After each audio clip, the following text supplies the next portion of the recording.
Good evening and welcome and happy Black History Month.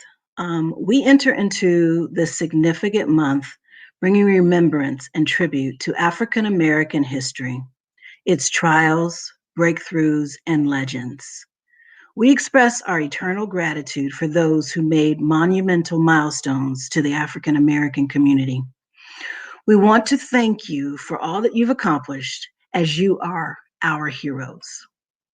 For those of you who are new to the Slave Food Project, we welcome you to another episode of Slave Food Conversations, where two African American physicians explore the role of racism as a unique form of stress and the weaponization of food in the creation of health disparities in the African American communities, irrespective of income. They discovered eating a whole food plant-based diet in urban communities is possible and is the key to eliminating health disparities.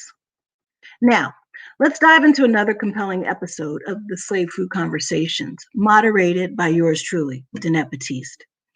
The Slave Food team is joined today by our special guest, Dr. Anthony B. Iton, to discover why zip codes matter when it comes to your life.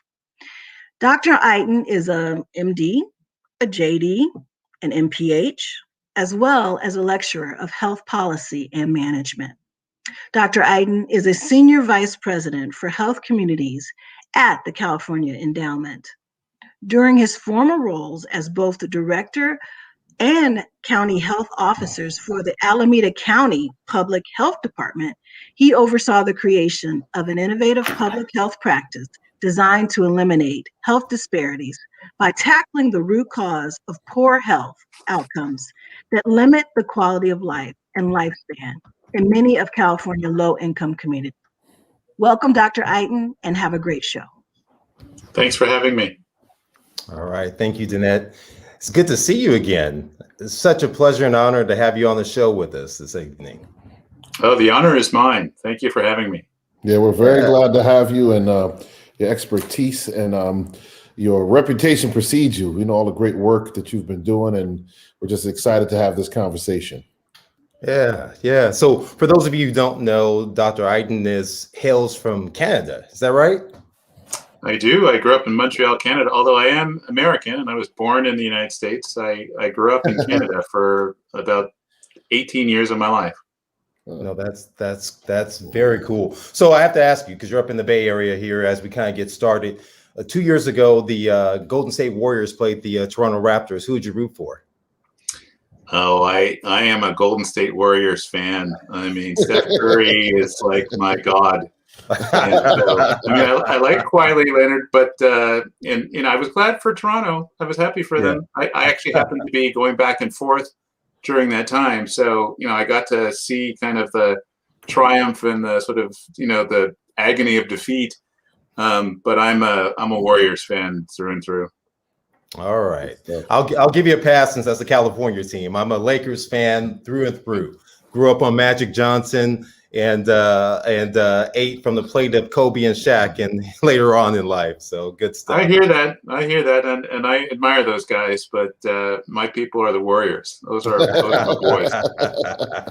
Good stuff. All right, so I want to welcome everyone into this show. Man, this is going to be a good show because I'm excited. So I'll be honest. So I'm ashamed to say I was not familiar with you like Eric was. So Eric was immensely familiar with your work. And so I was sitting there in my office and I was doing some administrative work. And I said, okay, fine, I'll dial in and listen to this disparities talk. And I said, who are they getting for this disparities talk? And all of a sudden my ears perked up, my eyes perked up, and I started madly listening into what you're saying and researching. And I was like, this is incredible, the work that you've done that I've been citing. And I didn't realize that you were actually on the board for the Tyson School of Medicine, all the work that you had done. So it's an honor. I am ashamed I wasn't familiar with you before, but it is an honor to have you there and talk with you right now. For sure. So let's just kick it off right in the midst of things. And what's the reason that people of African descent live sicker and die sooner than other racial groups? Well, I spent most of my career. I mean, I should say that, when I came back from Canada at the age of 22 to go to medical school in Baltimore, Maryland, at Johns Hopkins, I went back to Johns Hopkins because I was really interested in trying to improve African American health. That was really kind of the goal of my life. And I had spent time when I was there actually going to South Africa and studying health consequences of apartheid on Black South African health.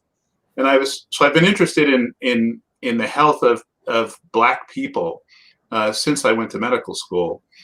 And one of the things that struck me, and I've got to say, quite honestly, that this took me years to realize. I didn't really understand what was happening. I came into medical school with the traditional kind of biomedical mindset, which is that health is really about access to health care and behaviors and genetics. And I didn't really have a frame for understanding community health. And it took me years to reach a conclusion that fundamentally what shapes community health and what is more powerful in shaping community health more than anything else is essentially the way we structure our society and the way we structure opportunity, which is one way of describing politics. Politics basically sets the rules of engagement in society, how people can access resources, who has, access to kind of like essentially those critical health sustaining resources that allow for people to have a better shot at a healthy life trajectory, and who does not. And it wasn't until I got to medical school and then years later kind of started to piece together what I was seeing and experiencing.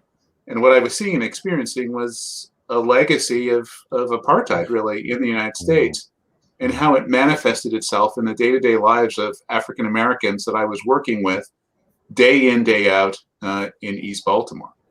So you asked me, why? And, the punchline for me is that we have created and maintained apartheid in this country. We've separated people according to the dominant society's perception of who's most valuable. And we've separated people away from opportunity. And we've done it, physically, spatially. And that I am happy to show some data that reveals that it's an overwhelming case that we've literally physically removed people away from opportunity and then confined them into environments that are hostile to their health and well-being. Wow. Yeah, well, let's definitely go ahead and we can show that data right now if you like, and we can have that put up. And I think that's one of the things Eric says very, very nicely in our lecture, and he gives a statement. Eric, I don't know if you want to go into resources and value, which really is what Dr. Iton is referring to right now. Yeah, and I mean, I would agree. I mean, what I've seen working in public health in the United States is that resources go where value is. And so those who are seen as most valuable get the most resources. Clearly, this was very obvious during the time of Jim Crow and segregation, which was not that long ago, quite frankly, and exists to this very day. America has not caught up in that paradigm. And so, we say stress equals demands minus resources. The truth is the most resources go where people are most valued. And the paradigm, to me, what has to be fixed, at least on some level, is creating a worth and value in those who historically have been ignored in that context. Yeah, so I can walk through these slides if somebody can advance them, but this is the fundamental question that occurred to me when I got to Baltimore, and this is mid-1985. So, the context of Baltimore is crack cocaine, HIV, AIDS, militarized policing, dramatic blight, and extreme racial segregation in parts of East and West Baltimore, which are places that we all know today as where Freddie Gray was assassinated by the police, and where insurrection related to that police assassination occurred for many days and weeks. The conditions that made that insurrection occur were planted 20, 30, 40, 50 years before in Baltimore. And that's kind of the point. So if we can go to the next slide, I can walk through this. This is just an aerial picture of the San Francisco Bay Area, where I ended up as the health officer and ultimately the health director for Alameda County. If you just advance it one time, just to orient people, that's the city of San Francisco circled there. And that blue is the San Francisco Bay. And so that green shape is the Alameda County, which is in the East Bay. It includes the city of Oakland and Berkeley and some other places that people may have heard about. It's got about 1.5 million people. And I became the health director there and was there for about 8 years as the health director. Next slide. And when you're the health director and health officer, you're the guardian and registrar of all births and deaths. Every birth has a birth certificate associated with it, and every death has a certificate associated with it. And when you're somebody who loves data like myself, you love being the guardian of these things. So this is a death certificate, and what's circled there is the cause of death. So every death certificate has a cause of death. If you advance it one time, it also has the age at which people die. And again, advance it. It has the race, ethnicity, and finally, it has where that person lived when they died. And those 4 pieces of data on every death certificate, we took 500,000 death certificates in Alameda County and plotted essentially patterns of death in Alameda County. So if you go to the next slide and advance it one more time, I showed you the shape of Alameda County. This is Alameda County again now, and each of those each of those boundaries there are census tracts, which correspond to about 10,000 people, and they're roughly equivalent to neighborhoods. And there are about 150 of them in Alameda County. And in those green areas, on average, based on death certificates, you could say that people had a pretty good shot of living to 80 and above. On average, people lived above 80 years in those places. In the red areas, people only could count on living to about 74 years. And the range in those red areas went from 66 years up to about 75, 76 years. And the yellow areas are between 74 and 80 years. And so the first thing you see, I mean, you don't have to be a rocket scientist to analyze this. You see clustering of those red areas, those low life expectancy areas, and trying to understand why that is, trying to explain that based on either behaviors, genetics, or access to healthcare doesn't work. There's no rational paradigm of the traditional medical paradigms that explains this concentration of premature death in certain neighborhoods. This map got a lot of attention. If you go to the next slide, go back one. It ended up on the front page of the San Francisco Chronicle, and it stimulated an enormous amount of policy conversation. People were shocked by this. They didn't understand why this was. How could it be possible that you could predict how long somebody would live based on where they live? So go to the next slide. We decided we wanted to essentially show how this was the American pattern. So if you'd advance it a few times, we took our Alameda County map, we went back to Baltimore, to Cleveland, to Denver, to New York City, to Seattle, to LA, to Minneapolis, to Boston. Okay, just stop there. To San Antonio and Chicago. And we found everywhere we looked. I'm still looking, by the way. I'm looking all over the world. But in the United States, there is no major city where we didn't find at least a 12 to 15 year life expectancy gap between neighborhoods in the same city. In some cases, like in Baltimore, Cleveland, Chicago, we found 30-year life expectancy differences between neighborhoods. And the crazy thing about this is that these gaps are actually growing. They're not shrinking over time, they're actually growing. So this is the American pattern. This is how we essentially allocate opportunity in this society. And the allocation of that opportunity, which is through political processes, shapes people's health.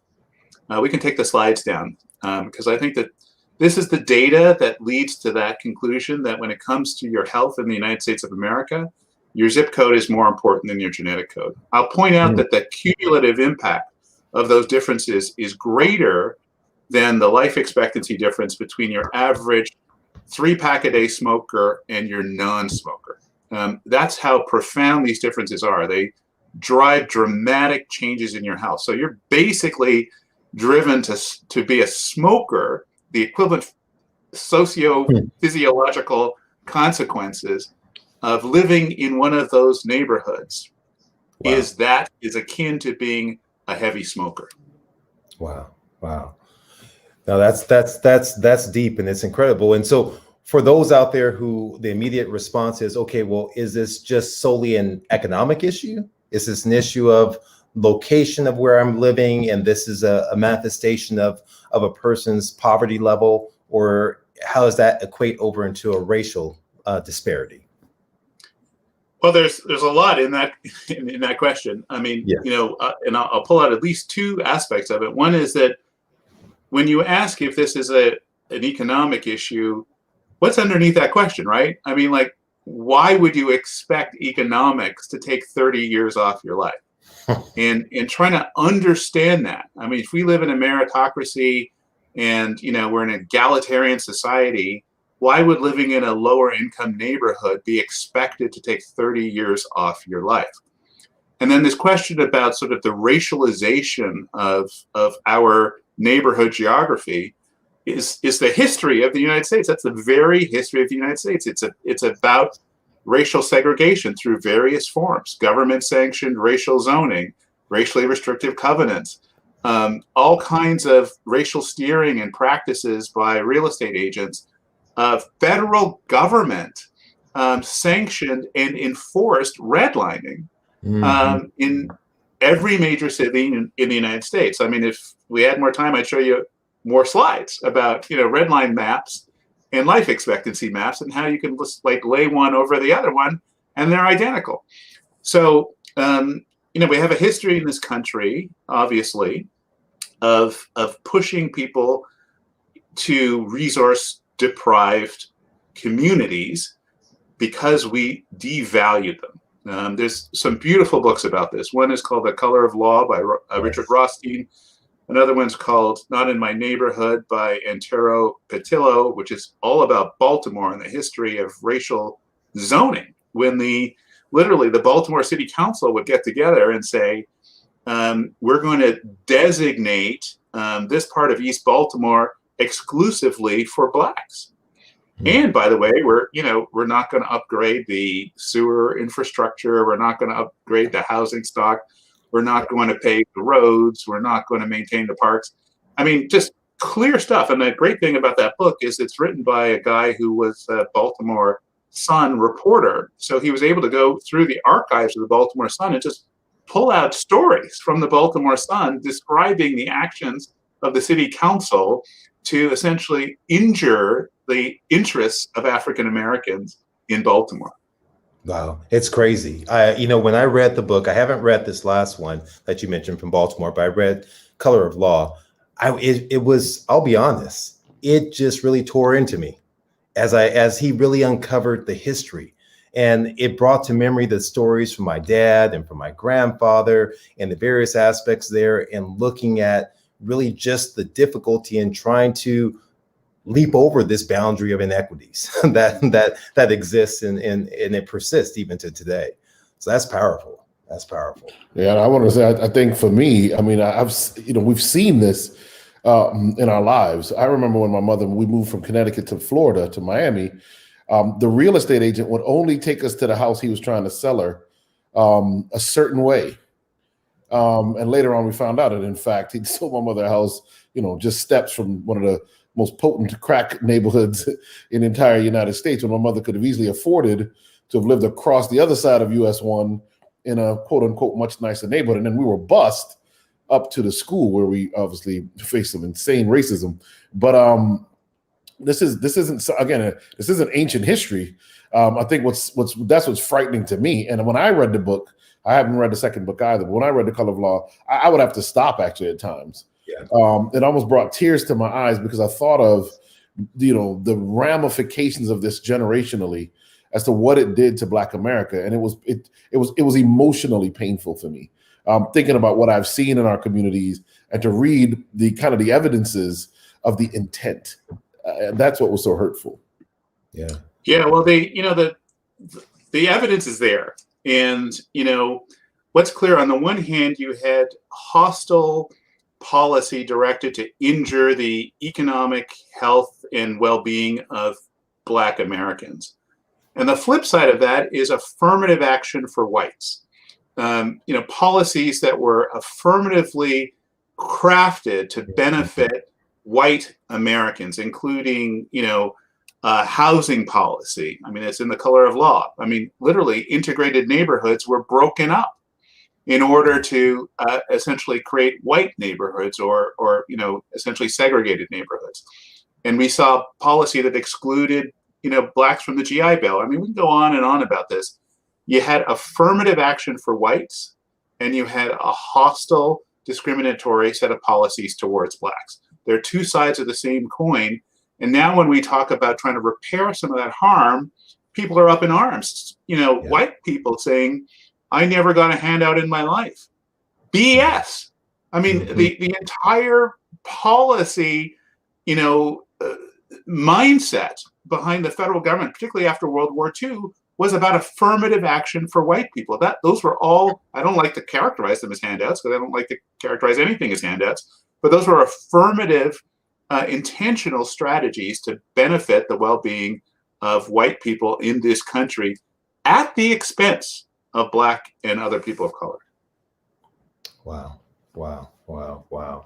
So just setting up this crucible of conflict that's there with these neighborhoods that are basically devalued. So lack of parks is what we're hearing. We're hearing the lack of resources, the lack of education that's applied to it, and all these things in concert are you see clearly how it's developing into these inequities and disparities that are there. Not even to mention, I mean, on the medical standpoint, and we're not necessarily going to touch on that, but look at the Flexner report and how many of the medical schools were essentially disbanded and not allowed. And so when you look at the amount of potential physicians who could have gone into society and resonated with people of color and other ethnicities, it was diminished tremendously.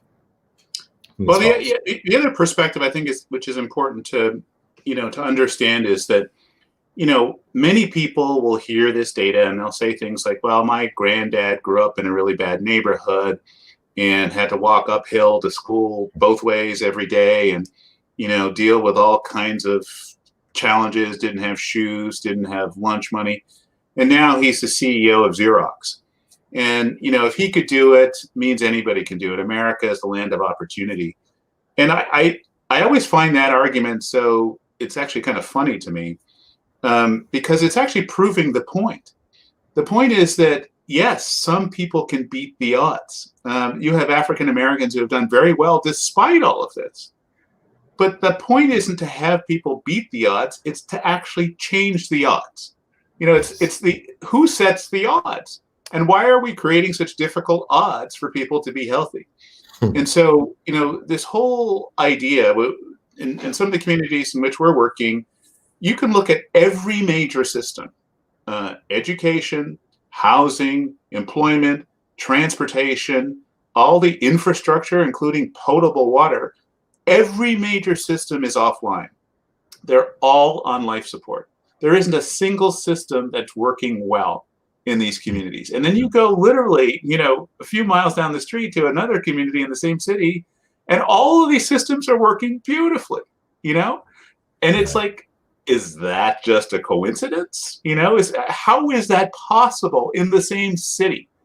So these are we're not asking ourselves these questions intentionally because we don't want to know the answers. So I'm gonna ask you a question. This one, it just came to me, right? So you brought up a salient point. We call it social determinants of health as we're looking at these inequities. And you brought up some key points. Is that softening the circumstances surrounding why there are inequities, and should it be more characterized as a terminology you've put out there, political determinants of health, or even more appropriately, moral determinants of health, the moral code inside our society? And there a wonderful article that was written in Journal of American Medical Association. I believe that's the journal that it was written, not Lancet, but really looking at moral determinants of health. And is that a better characterization of what's really transpiring? Yeah, that's a fantastic question. And, I think that my experience is that the goal here is to motivate people to make change. And typically that's at the policy level.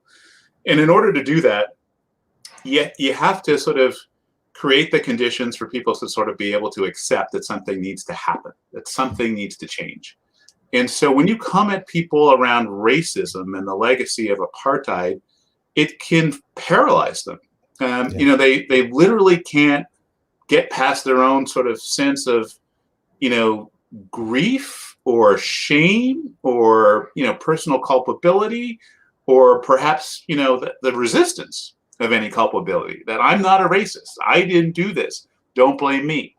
So social determinants is actually a vehicle for allowing people to see this data and to understand that, 80+% of what happens in people's health happens outside the doctor's office, and gets them to shift their brains around to this idea of away from individualized health to sort of populations. I like to talk about micro to macro.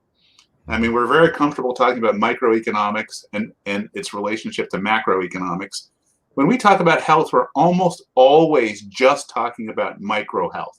We're talking about the health of individuals, and we're rarely talking about the health of populations, and we're almost certainly never talking about the health of populations over time.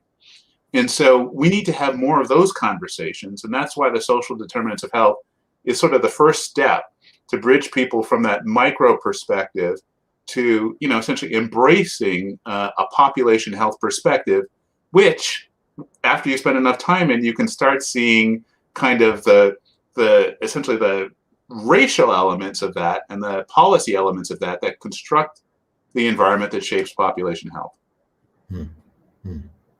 That's good. That's good.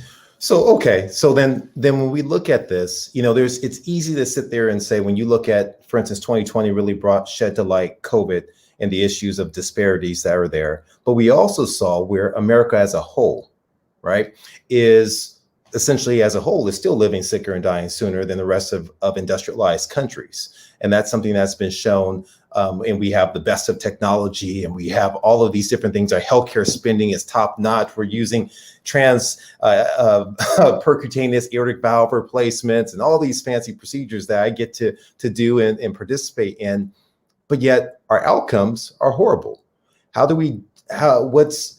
you had folks argue with you and say, well, this is an overriding issue in America, not specific to ethnicity or racial groups? Yeah, in fact, the National Academies of Medicine, what used to be called the Institute of Medicine, has done a series of reports on this. The most significant one was a 2013 report called Sicker Lives, Poorer Health, which looks at the U.S. compared to 13 other industrialized countries and shows that across the board, our health is worse than similarly situated individuals in other Western industrialized countries. And so I wrote an op-ed about this, and it was entitled "How Racism is Killing White People." And the first line of the op-ed was, "It's not how you think." And the reason that racism is killing white people, as well as Black people and other people of color, is that what racism is a product of is the lack of social solidarity, the lack of a sense of shared humanity across the population. And so when you feel like your tribe, if you will, is in competition with some other tribe for resources in a zero-sum kind of way, then you're not interested in universal policies. You're interested in policies that benefit you and your group. And you're also interested in policies that injure that other group.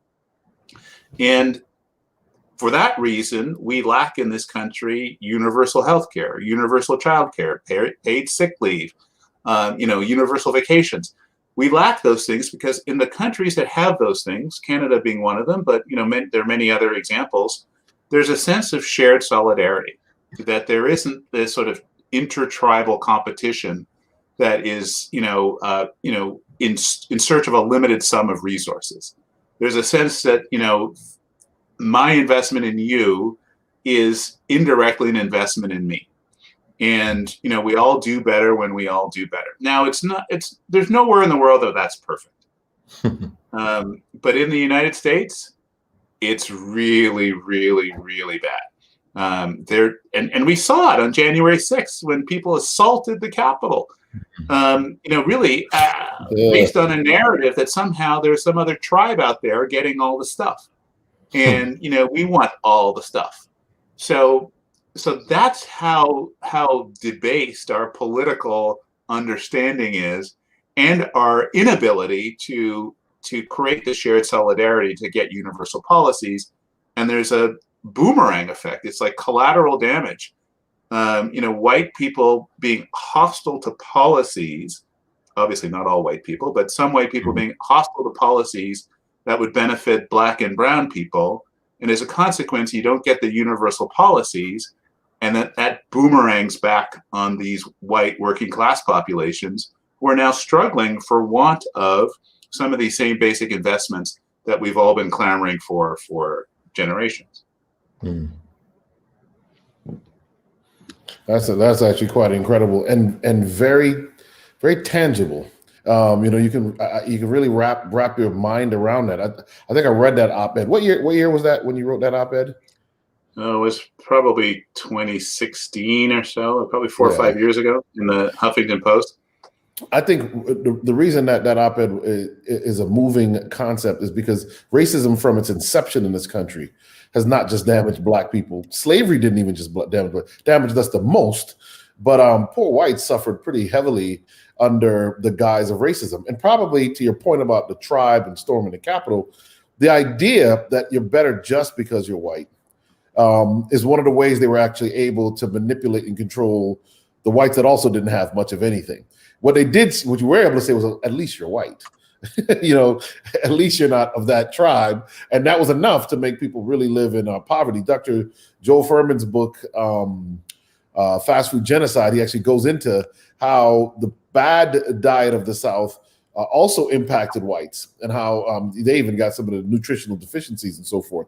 So I like that and the reason all that is important is because I think a lot of people won't get this. They won't understand the importance of reversing this until they realize the far-reaching implications of this, that it really is bigger than just the Black race or Black people in America or brown people in America.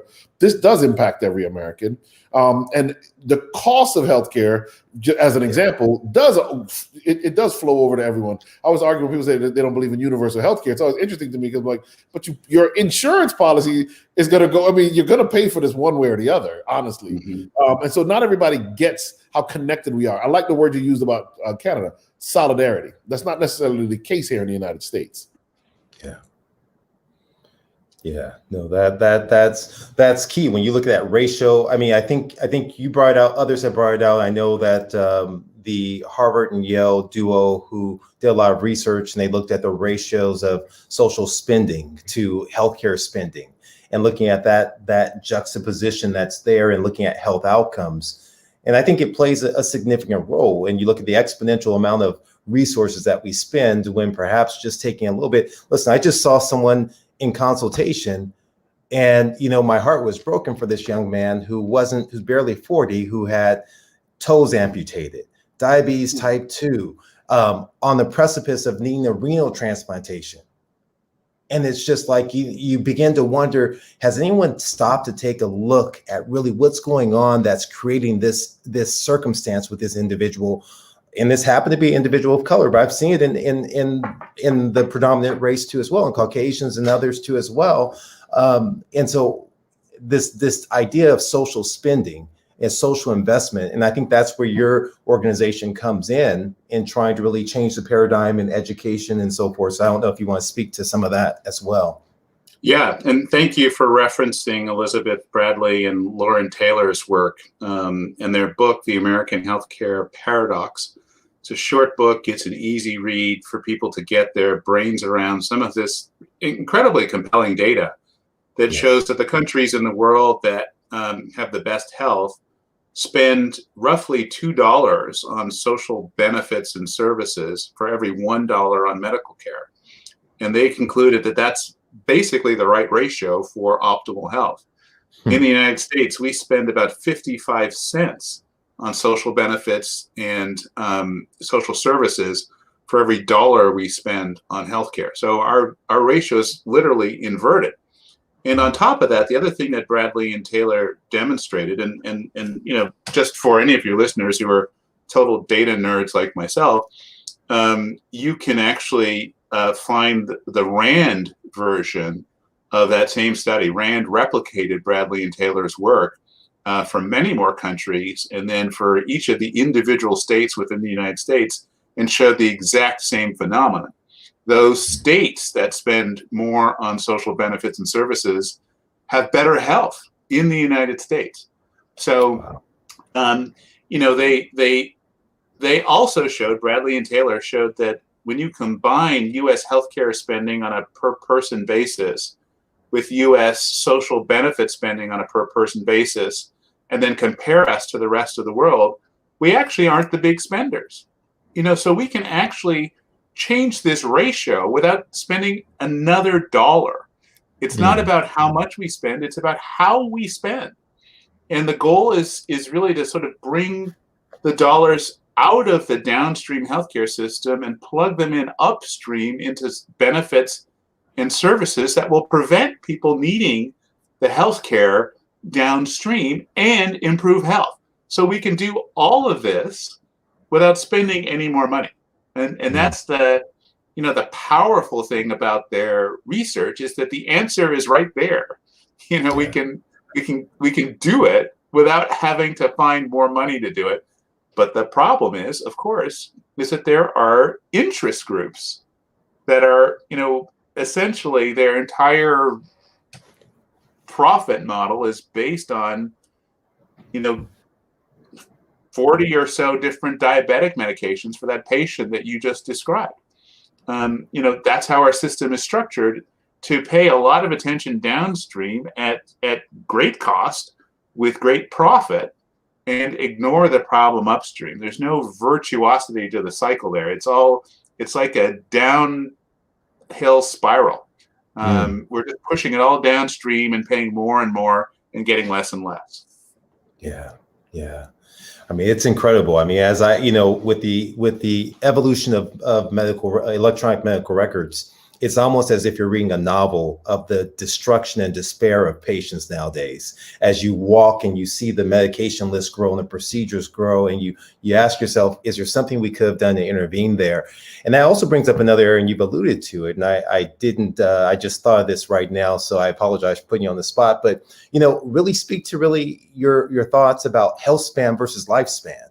You know, a lot of times, you know, folks are like, well, you know, it was still a robust life, but it was chained to disease and to medications and procedures and the burden of the weight on our healthcare system. So that first, and as a corollary to that, what we find, and I'm curious about research in this I haven't looked into, and we actually had one of our authors from about a year ago brought this up very distinctly, is the fact that one of the biggest ills that happens is the fact that people aren't able to even partake of their retirement because they die early. They aren't able to take part in Social Security because they die early after their time of investing money into it, dying prematurely. And so you look at this vicious cycle into communities, which further down spirals down the family structure and so forth from a financial perspective. But yeah, I mean, no, I think you've spoken it to, and just the way you're describing it, the length of life and the quality of life tend to correlate. But there are a whole host of examples of people living long, terrible lives that are chained to technology or you know, some sort of suffering. And so the goal is to essentially improve the quality of life and you know, essentially the quality of death. You know, so people can die naturally to the extent possible. And, you know, what we see, and you both know this very well, is that the earlier the chronic disease starts in your life, the more likely that you will not only die earlier, but live unhealthy longer. And that living unhealthy is the quality of life issue. So the target is, upstream, early in life, limiting the onset of chronic disease. If we can do that, we can both extend life and improve the quality of life. And that's what's critical about this work. And seeing as we're here, let's talk about this. I've got this weird shadow on my face. I don't know how to get rid of it. But let's talk about sort of like, why does living in a low-income community take up to 30 years off your life? And the answer, and it took me years to sort of discover this. There were these parallel paths of research that were happening, and I discovered it, kind of one day, in a comment that a colleague said to me after I gave a talk, and I was like, "Oh, really?"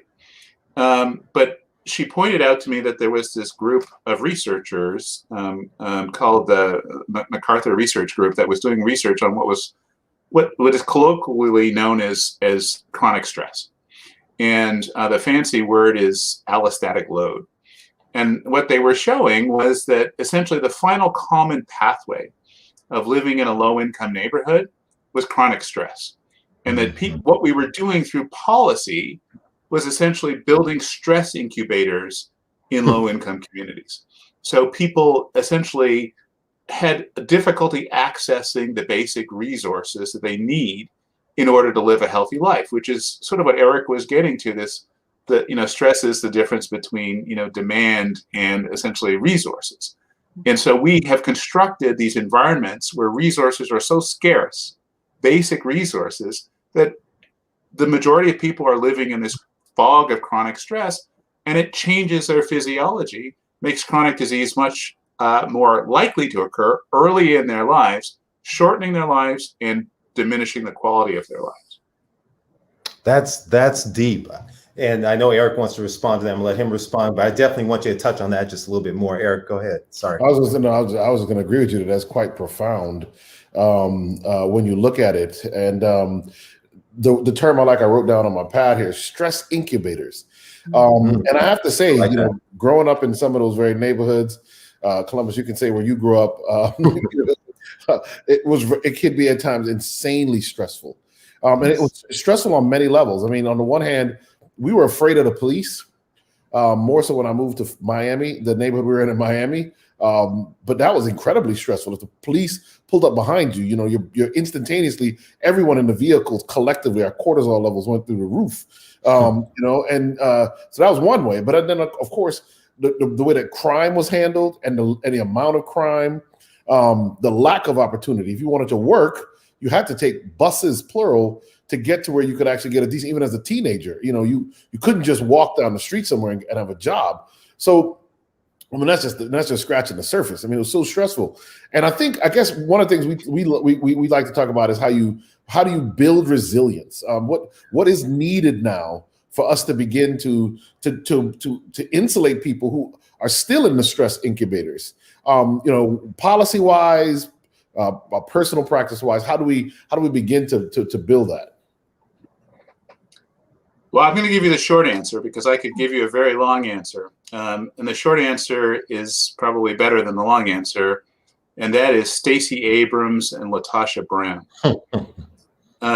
We need to organize people and build power, social, political, and economic power in a critical mass of people so that they can actually operate politically at the community level to essentially hold those systems accountable for a more equitable allocation of health protective resources. That's a lot of babble, but the short version is Stacey Abrams, Latasha Brown. They are health practitioners in Georgia, and let's follow them, support Reverend Barber in North Carolina, support some of these national organizing networks that are health is political. It's fundamentally political. It's not partisan, Republican, Democrat. It's about the ability to participate in the political conversations and decision-making that lead to an allocation of these limited and precious social goods, some of which are things like a park in your neighborhood, or a grocery store that sells whole food, and getting rid of fast food and check cashing and all the predatory lending. Those are political decisions about how those resources are distributed and allocated. And my prayers were answered with Latasha Brown and Stacey Abrams. They are health practitioners. We've got a couple of questions for you. One is, what is the most surprising outcome that you found in your research regarding zip codes and the Black community? Two things. One is that immigrants who live in very low-income neighborhoods and who are materially poor have some of the longest life expectancies of any population in the United States. And that includes African immigrants, Latino immigrants, Asian immigrants, white European immigrants. They all have better health status than their American-born peers. And then as they acculturate, their health actually gets worse. Wow. It starts to reflect the underlying statistics of general American health. So you want to find healthy people, find low-income African immigrants or low-income Latino immigrants in a community. Those will be amongst the healthiest, longest living people in that community. And then that all breaks down, generally thanks to American racism and a variety of other negative forces that actually drives down people's health and well-being, raises their cortisol levels and overall stress, and ultimately shortens their lives. Okay, if you had one thing to invest, one area in the Black community to change these disparities, what would that be? And I'd like an answer from each of you guys if possible. Well, I'll start. I get that question so often that I've come up with an answer, which is the one thing I would like is not to be asked that question anymore, because there's no magic bullet in this work. You know, I've come to start saying that democracy is good for your health. Okay. Robust participatory democracy where people have meaningful voice and influence over those key systems that shape their life and opportunity structures. So my work is about optimizing democracy using tools that are tied to eliminating health disparities. Now, if somebody pressed a weapon to my head and said, you know, pick one strategy, yes. I would say it's education, education, education. Education is the single most potent, modifiable social determinant of health. It correlates with long, healthy life. The longer you're in school and you get useful tools that allow you to participate in the 21st century economy, the healthier you are.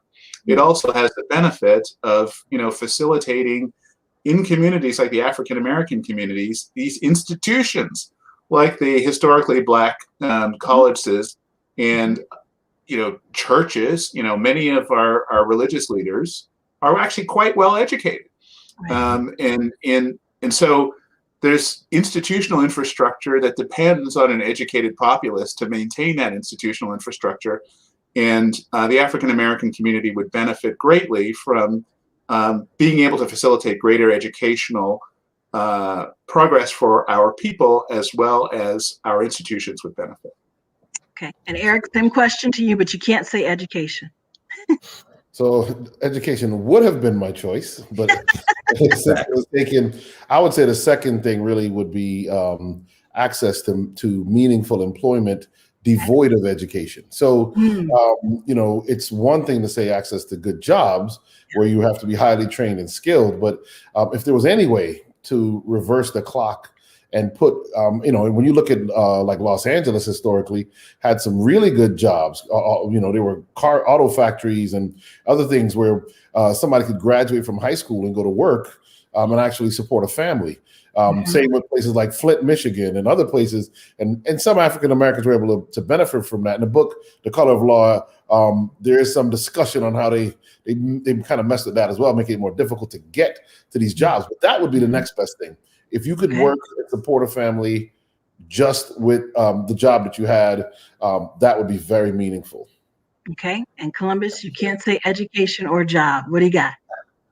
That's hard because I was really looking at equitable education. What I mean by that is, I mean, really from a perspective of all the components, even if it's the lunch, the breakfast, where you're teaching and fostering health promoting aspects to the youth, to the exposure. Really, I mean, you know, growing up, many people of minority backgrounds don't have the exposure. They have no awareness really in terms of just the opportunity that exists in terms of different professions. Right. Outside of just your cookie cutter, no offense to physicians, teachers, lawyers, but there's graphic designers, people who design even the touch and the feel of the phones, to all sorts of things, or even understanding, as Eric alluded to, another extension of that is even more trade schools. So not just education on that level, but becoming an electrician and a plumber, where you can have a phenomenal. I'm trying to get services at the house, and it's really hard because they're in such high demand right now.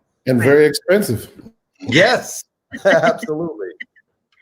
Okay, this question is for you, Dr. Iton. When you say the immigrant's lifespan is shortened once they become Americanized, can you elaborate on those specific key factors or changes? Yeah, we've actually studied and published this. It's called, the phenomenon is called the immigrant health paradox. There's a documentary by the name of Unnatural Causes that actually addresses this issue. And, you know, the factors that we think are most responsible for this are really four. One is that immigrants tend, when they come to this country, to be very motivated people. They come into the country to work.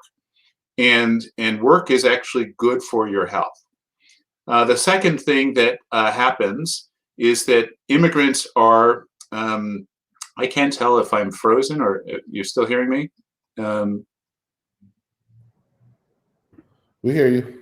Okay, I'm going to keep going because there's some spinning circles on my screen. Yes. So work is very important for health, and people come here for work and opportunity, and that is very good for your health. Two, there's so-called salmon bias. You know, immigrants are not the same people as they left behind. They tend to be more motivated. They tend to be better educated. They tend to have better resources and connections. So they actually are kind of the cream of the crop, if you will, in terms of who comes and who stays. Three, immigrants tend to form tight social networks when they come to the United States, and they tend to support each other. And those social networks are health protective. That's social capital, and that's absolutely critical. And then four, immigrants tend to eat healthier diets. They tend to eat some more natural foods. They tend to have more traditional diets. And then over time, as they acculturate, their diets become more Americanized and less healthy. So between those four factors, we think that all of these things contribute to immigrants being healthier. And then acculturation actually detracts from every single one of those things, including, now being exposed to racism and structural barriers, being exposed to policies that are essentially designed to make your success less likely, like, having ICE running around your neighborhoods, kind of threatening you, or policies around limiting your ability to essentially legalize your immigration and become an American citizen based on so-called public charge. Whether you have partaken of any benefits, in the society in which you find yourself. So we think that those four factors are the contributors to the immigrant health paradox. As I said, we've written about this, it's been studied, and we think that there's a whole host of sort of uniquely American things that actually injure the health of immigrants over time. Okay, and then the last question would be, are there examples of Black communities and zip codes that have had different outcomes, and why? Did you say Black communities? Yes.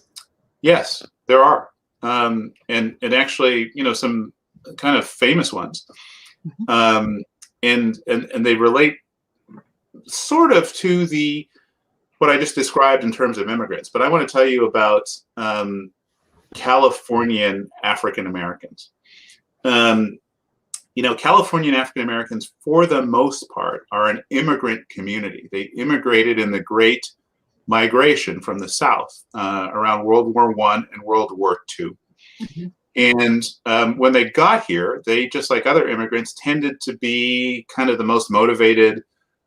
They tended to have good social networks where they landed. They tended to find work, which is health promoting, and they tended to have traditional diets, diets that were more from agrarian communities, which were richer in green leafy vegetables and other whole natural foods. Mhm. And so when we first started studying the health of African Americans in Oakland, California, we went back and looked at death records going back into the 1950s.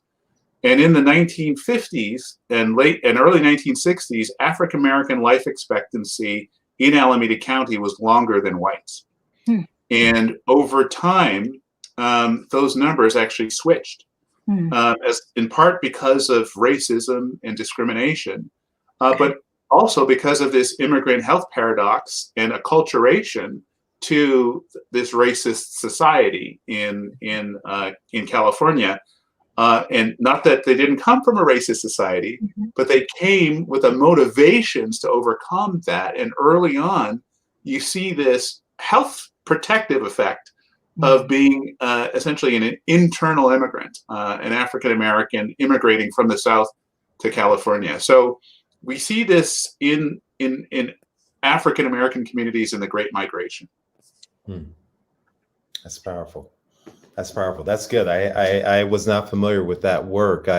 I've seen parts of similar type phenomenon, but not really described the way you just described it in terms of this internal migration and the effects from that. That's actually powerful. I have to look into that more. Thank you for that. Absolutely. And Columbus, also, don't we know of another one in Huntsville, Alabama, with the blue zones, the blue-black zones?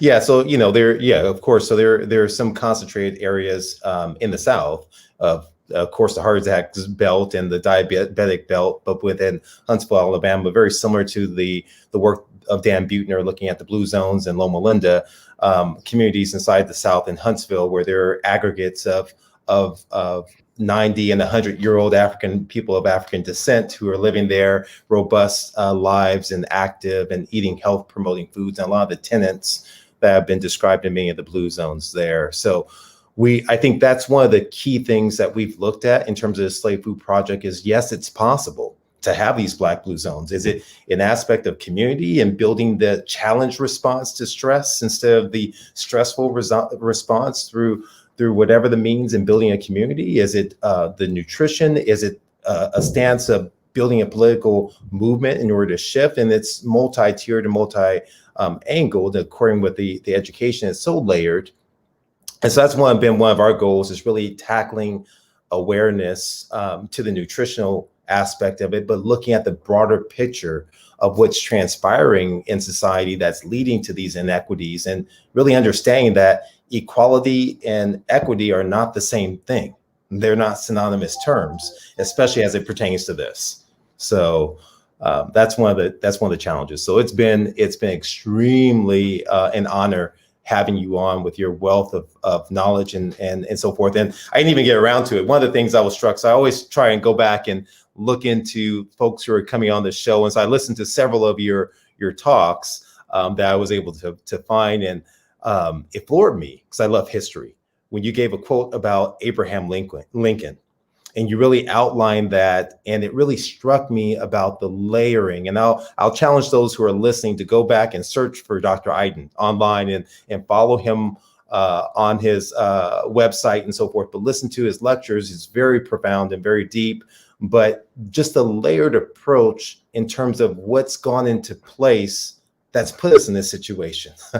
Even beyond, it's just, I mean, it's powerful, and it brings tears to your eyes to really think about what, your father or my grandfather went through, and really my responsibility to do more than what I'm just doing in terms of just practicing on a daily basis. So this is important. It's important. Thank you for having me. It's been an absolute pleasure. I've loved it. All right. Well, we're looking forward to it. This is Black History Month, and I said yesterday to a group, I don't like calling it Black History. This is American. This is World History Month, and we're really filling in the gaps that maybe have not been described throughout the eons of time or taught in school to myself and others. This is an important month because we're just recognizing the role inside of world history. And so what we're doing during this month is we're talking about the diaspora of disease. And we started off with you. We appreciate you kicking us off with Zip Code Matters. And next week, we're going to look at the diaspora of heart disease and planning on touching base with Tulane leader, physician, Dr. Keith Ferdinand, who's played a major role in trying to narrow health gaps and disparities and really has done phenomenal work with cardiovascular disease. And he's been someone that I've looked up to in my journey and evolution as a physician. So looking forward to that tremendously as well. So we will go ahead and we look forward to seeing you all next week and go from there. And remember to follow Dr. Iton. Remember to like us on Facebook, on YouTube, share this broadcast so others can tap into the rich information that we're providing to you all. We'll see you next week.